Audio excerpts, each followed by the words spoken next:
Sa video na ito ay pag-uusapan po natin si Shiba Inu or SHIB. Ayon po sa ilang analyst, tapos na raw ang boring na yugto ng kanyang price accumulation at papalitan ito ng isang posibleng malakas na pagsabog pataas. Pero may babala rin. Marami raw ang posibleng mahuli sa galaw at hahabol na lang sa tuktok kapag umakyat na ang presyo. Ngayon ay ano ba talaga ang nangyayari ngayon kay SHIB at ano ang dapat nating bantayan? Kaya yan po ang siyang ating pag-uusapan sa video na ito, pero bago po tayo magpatuloy ay pakibasa na lamang po muna ang disclaimer dito po sa ibaba ng ating screen. Yan, ano po ba ang ibig sabihin ng boring accumulation ni Shiba Inu? Sa nakalipas po na 7 buwan or 7 months, si Shiba Inu ay gumalaw lamang sa loob ng price range na 4 zero digits 10 hanggang 4 zero digits 16. Para sa marami, boring ang ganitong price action dahil halos walang exciting na paggalaw. Pero ayan po sa analyst na si Polaris XBT, ito ay malinaw na sinyalis ng reaccumulation. Ibig sabihin, tahimik po na namimili ang market sa mababang presyo habang hinihintay ang tamang oras para sumabog pataas. Sa market impact, kapag nagpatuloy po ang ganitong klaseng accumulation at tuluyang mabasag ang resistance, madalas itong nagiging simula ng malakas na rally. Maaari itong magbigay ng biglaang pagtaas sa presyo at mabilis na pag-akit ng mga bagong traders. Ano naman ang sinasabi ng mga analyst tungkol sa susunod na price target? Ayon po kay Polaris XBT, kapag tuluyang nag-breakout si Shiba Inu, ang kanyang target, target ay maaring umabot sa 4 zero digits 33.96. Ayan. Ito ay halos 165% na pagtaas mula sa kanyang kasalukuyang presyo na 4 zero digits 12.78. Kung mangyayari po ito, maibabalik ni SHIB ang kanyang dating peak noong December 2024 na nasa presyong 4 zero digits 33.43. Kaya ang market impact po nito ay ang target na ito ay hindi lamang basta numero.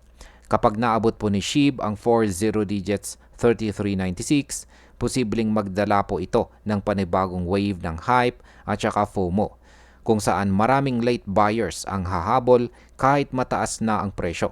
Ito ang madalas nagiging dahilan ng sudden pullbacks or corrections pagkatapos ng matinding rally.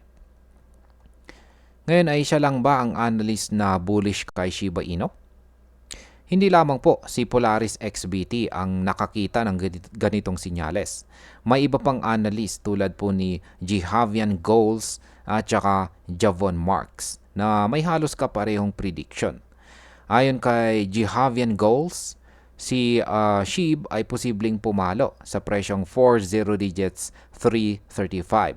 Samantalang itong si Javon Marks ay nagsabi naman na posibleng mag-reverse si Shiba Inu hanggang 4 zero digits 32 dahil po sa bullish divergence sa kanyang chart.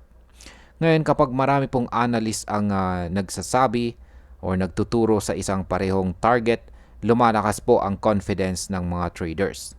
Ito po ay nagiging catalyst para po sa collective bullish sentiment na madalas nagtutulak pataas sa presyo. Ano naman po ang kailangang daanan ni Shiba Inu bago maabot ang target? Ayon po sa on-chain data, marami pang supply clusters ang nakaharang kay SHIB sa pagitan ng kanyang kasalukuyang presyo at ang presyong 4 zero digits 35. Ang mga supply clusters na ito ay mga lugar kung saan maraming traders ang bumili dati at posible pong magbenta kapag nakabawi po sila. Ibig sabihin, magiging malaking hamon para kay SHIB na malampasan ang mga price levels na ito bago po tuluyang umakyat sa target.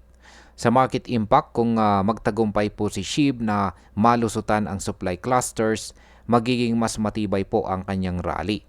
Pero kung mabigo po siya, posible muna siyang mag-pullback or magtagal sa consolidation bago po muling subukan na tumaas.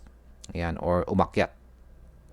Bilang panghuli, ang sitwasyon po ngayon kay Shiba Inu ay isang classic na halimbawa ng boring accumulation na posible pong humantong sa biglang pagsabog ng kanyang presyo.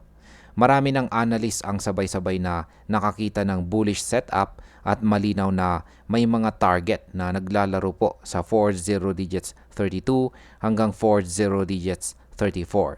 Gayunpaman, hindi natin dapat kalimutan na malapit na siya sa supply zones na maaari pong pumigil sa mabilis na pag-akyat. Para sa akin, malinaw na papasok na po si SHIB sa isang mahalagang yugto ng kanyang kwento at ang mga susunod na linggo ay magiging crucial or napakalaga para malaman kung totoong handa na siyang sumabog pataas.